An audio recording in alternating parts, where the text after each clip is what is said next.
जय हिंद। आज हम लोग इम्पोर्टेंट चैप्टर कोशिका का क्विक रिवीजन करने वाले हैं। तो चलिए शुरू करते हैं। कोशिका किसे कहते हैं? यह जीवों की सबसे छोटी संरचनात्मक एवं क्रियात्मक इकाई को कोशिका कहा जाता है।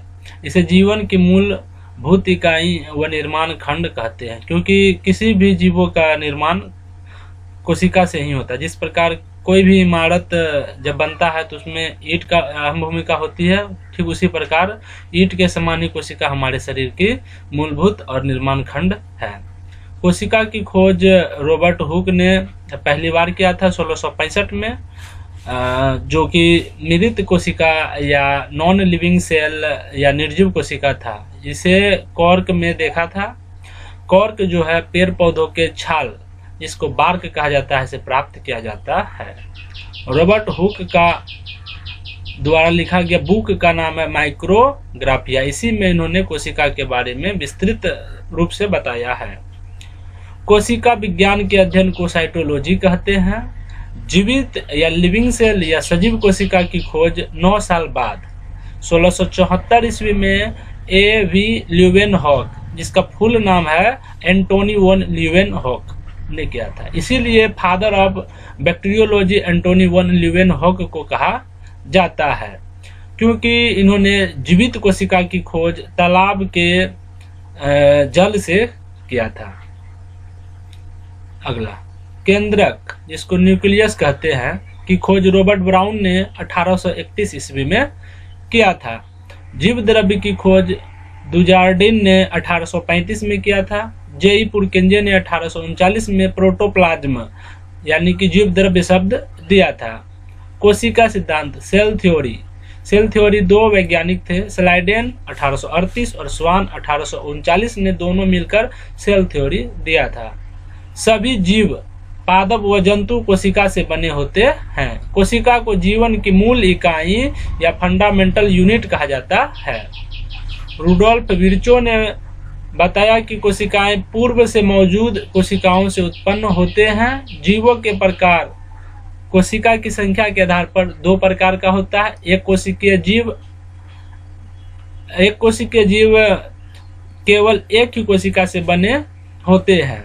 इसमें जीवन के सारे गतिविधियां केवल एक ही कोशिका के द्वारा होता है। एक कोशिकीय जीव के कुछ प्रमुख उदाहरण हैं amoeba, Euglena, east, paramecium, Chlamydomonas इत्यादि। बहुकोशिकीय जीव, अनेक कोशिकाओं से बने जीवों को बहुकोशिकीय जीव कहा जाता है। उदाहरण के लिए आम का पेड़, आदमी, चूहा, हाथी इत्यादि। हमारे आसपास जितने भी चीज दिख रहे हैं वह सारे के सारे जितने सजीव हैं बहुकोशिकीय जीव ही हैं। एक कोशिकीय जीव को नंगे आंखों से नहीं देखा जा सकता है। अब कोशिका से संबंधित 3 महत्वपूर्ण फैक्ट है। सबसे बड़ी कोशिका, संसार का सबसे बड़ी कोशिका का नाम है शुतुरमुर्ग कांडा, जिसकी डायमेंशन 170 मिलीमीटर गुना 130 मिलीमीटर यानी लंबाई चौड़ाई का डायमेंशन दिया हुआ है। सबसे छोटी कोशिका का नाम है माइकोप्लाज्मा, जो एक प्रकार की बैक्टीरिया है। सबसे लंबी कोशिका तंत्रिका कोशिका, जिसको इंग्लिश में न्यूरॉन सेल भी कहा जाता है। अगला, अमीबा का आकार कुटपाद स्यूडोपोडिया के बनने और बिगड़ने के कारण इसका आकार परिवर्तनीय होता है, अर्थात बदलते रहता है। अमीबा में गति और भोजन ग्रहण कुटपाद यानी कि स्यूडोपोडिया की मदद से करता है। कोशिका का आकार को माइक्रोमीटर से मापा जाता है या मेजरमेंट किया जाता है। अब कोशिकांग, कोशिका विभिन्न प्रकार के अंगों से मिलकर बना होता है, इसीलिए कोशिका के अंग को कोशिकांग कहा जाता है। पहला कोशिकांग है कोशिका भित्ति, इंग्लिश में सेल वॉल कहा जाता है। यह पादप, जीवाणु, कवक कोशिकाओं में पाया जाता है। जंतु कोशिकाओं में कोशिका भित्ति का अभाव होता है। सेलुलोज से मुख्यतः निर्मित होता है। आगे हम लोग पढ़ेंगे कि पादप का कोशिका भित्ति किसका बना होता है, जीवाणु का किसका बना होता है, कवक का किसका बना होता है, नीचे हम लोग पढ़ेंगे आगे। कोशिका को निश्चित आकार और कोशिकांग की रक्षा करने का कार्य करता है कोशिका भित्ति। यह पेड़ पौधा को दृढ़ता अर्थात मजबूती प्रदान करता ताकि कोई जीव उस पर हानि या हमला न कर दे। और यह जो है कोशिकांग कोशिका भित्ति पारगम्य होती है अर्थात परमिएबल होती है। अगला है पॉइंट, 3 टॉपिक फिर है।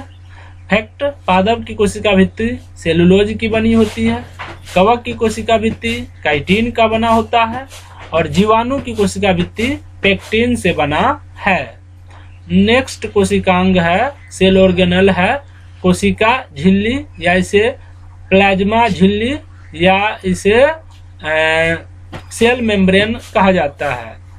कोशिका झिल्ली जंतु और पादप दोनों प्रकार की कोशिकाओं में पाया जाता है। जंतु कोशिका की सबसे बाहरी आवरण कोशिका झिल्ली जो है जंतु कोशिका के सबसे आउटर लेयर है, और पादप कोशिका का कोशिका भित्ति के जस्ट अंदर वाले भाग को कोशिका झिल्ली कहा जाता है। कोशिका झिल्ली पादप और जंतु दोनों में पाया जाता है, कोशिका भित्ति केवल पादप में ही पाया जाता है। कोशिका झिल्ली लिपिड और प्रोटीन से बना होता है।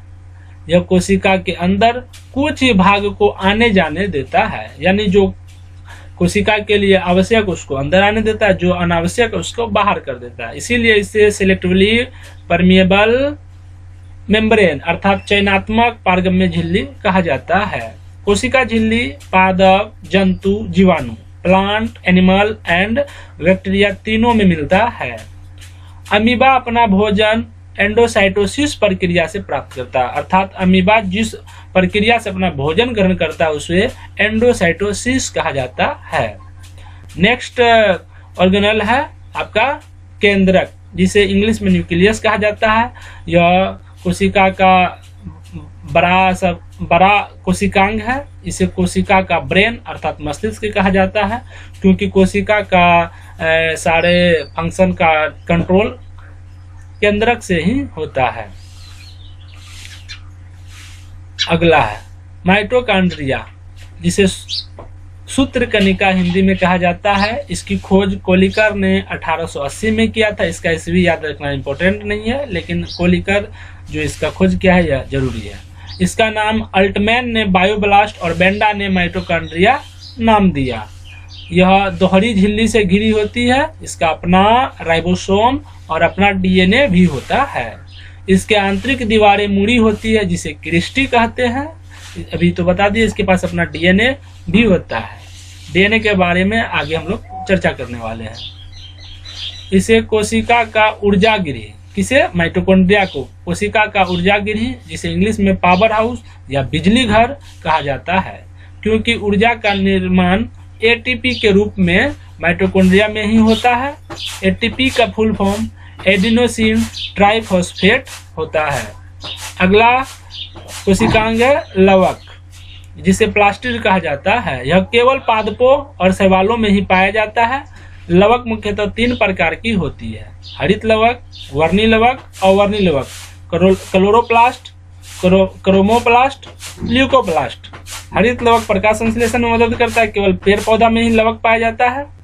वर्णी लवक फूल और फल को निश्चित रंग प्रदान करते हैं। और वर्णी लवक जो है यह रंगहीन अर्थात इसका यह कलरलेस और यानी इसका कोई रंग नहीं होता है, और स्टार्च का संग्रहित इसी में होता है अवर्णी लवक में। अगला है गोल्जी काय। इसकी खोज कैमिलो गोल्जी 1898 में किया था। यह पैकेजिंग व सरल शर्करा को जटिल में बदलता है। गोल्जी काय लाइसोसोम के निर्माण में भी सहायक है, अर्थात लाइसोसोम का जो निर्माण है गोल्जी बॉडी में ही होता है। इसे विनिर्माण एवं परिवहन केंद्र का कार्य करता है, इसीलिए गोल्जी बॉडी को हमारी कोशिका का यातायात प्रबंधक भी कहा जाता है। अगला कोशिकांग है लाइसोसोम, जिसको हिंदी में लयनकाय भी कहा जाता है, का खोज 1955 में डी डुबे ने की थी। यह केवल जंतु कोशिका में पाया जाता है। इसका अन्य नाम है आत्मघाती थैली, परमाणु बम, सफाई कर्मचारी। चूंकि इसमें हाइड्रोलाइटिक एंजाइम अर्थात जल अपघटन एंजाइम पाया जाता है, जो अपनी ही कोशिका को पचा लेते हैं। अगला ऑर्गेनल है राइबोसोम। इसकी खोज 1955 में पैलाडे ने किया था, इसीलिए इसको पैलाड पार्टिकल भी कहा जाता है। यह सबसे छोटा कोशिकांग व इसमें झिल्ली नहीं पाया जाता है। इसे प्रोटीन की फैक्ट्री कहा जाता है, क्योंकि प्रोटीन संश्लेषण राइबोसोम में ही होता है, इसीलिए इसको प्रोटीन का कारखाना भी कहा जाता है। इसे कोशिकांग का कोशिकांग भी कहा जाता है, क्योंकि यह सबसे छोटा ऑर्गेनल है, सबसे छोटा अंग है। अगला कोशिकांग है तारक काय, जिसे इंग्लिश में सेंट्रोसोम कहते हैं। इसकी खोज बोवेरी ने किया था। यह केवल जंतु कोशिका में पाया जाता है, पादप कोशिका में इसकी कमी होती है, अर्थात नहीं पाया जाता है। यह कोशिका विभाजन में सहायक होता है। अंतःपर्दवीय जालिका एंडोप्लाज्मिक रेटिकुलम, शॉर्टकट में इसको ER कहते हैं। यह मुख्यतः दो प्रकार के होते हैं, SER और RER। SER का full form smooth endoplasmic reticulum और RER का full form rough endoplasmic reticulum, जो इसका फुल फॉर्म भी पूछा गया है। SER जो है स्मूथ एंडोप्लाज्मिक रेटिकुलम लिपिड व स्मूथ एंडोप्लाज्मिक रेटिकुलम प्रोटीन का संश्लेषण करता है, यानी कि जो स्मूथ वाला है, चिकना वाला है, वह लिपिड यानी वसा का संश्लेषण करता है। जो रफ वाला है, खुरदरा वाला है, वह प्रोटीन का संश्लेषण करता है। जहर और दवाओं का निराविषीकरण करने का कार्य करता है स्मूथ एंडोप्लाज्मिक रेटिकुलम। अगला है रिक्तिका, यह जंतु कोशिका में छोटे और पादप कोशिका में मुख्यतः बड़े आकार का होता है। यह भी सवाल पूछा जाता है। कहीं कहीं में रिक्तिका जो वैक्यूल्स जो है जंतु कोशिका में नहीं पाया जाता, लेकिन कहीं पाया जाता है, लेकिन बहुत छोटे आकार का होता है। इसे रसधानी भी कहा जाता है। यह भंडारण का भी कार्य करता है, स्टोरेज का भी कार्य करता है। अगला है गुणसूत्र, जिसको क्रोमोसोम कहा जाता है। यह DNA और हिस्टोन प्रोटीन से बना होता है। गुणसूत्र के क्रियात्मक खंड को जीन कहते हैं। यह हमेशा जोड़े में होता है। क्या जोड़े में होता है? गुणसूत्र हमेशा पेयर में मिलता है। जैसे कि मनुष्य में कुल 23 जोड़े गुणसूत्र पाया जाता है। अगला है न्यूक्लिक अम्ल। न्यूक्लिक अम्ल मतलब जो कि न्यूक्लिक मतलब होता है आपका नाभिक। नाभिक में पाए जाने वाला अम्ल दो प्रकार के होते हैं, एक होता है DNA और दूसरा होता है RNA। DNA का full form deoxy ribo nucleic acid और RNA का full form ribo nucleic acid होता है। अब DNA के बारे में पढ़ेंगे।